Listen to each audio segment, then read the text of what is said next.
বৈশাখের প্রথম দিন এবারও হচ্ছে মঙ্গল শোভাযাত্রা। প্রতি বছর এই শোভাযাত্রায় অশুভ শক্তি দমনের প্রতীক হিসেবে কবুতর, বাঘ, পেঁচা সহ বিভিন্ন প্রাণীর মুখাবয়ব ব্যবহার করা হয়। তবে এবারের মঙ্গল শোভাযাত্রায় ফ্যাসিবাদের নানা প্রতীক তুলে ধরা হচ্ছে, যেখানে ফ্যাসিস্ট শেখ হাসিনার মুখাবয়ব ব্যবহার করা হবে অশুভ শক্তির প্রতীক হিসেবে।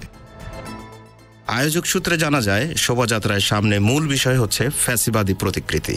হাসিনার ফ্যাসিবাদী মুখাবয়ব থাকবে মিছিলের সামনে। শেখ হাসিনার মুখাবয়বের দুপাশে থাকবে সিংহের মতো, যা দ্বারা ফ্যাসিবাদের হিংস্রতাকে প্রকাশ করা হবে।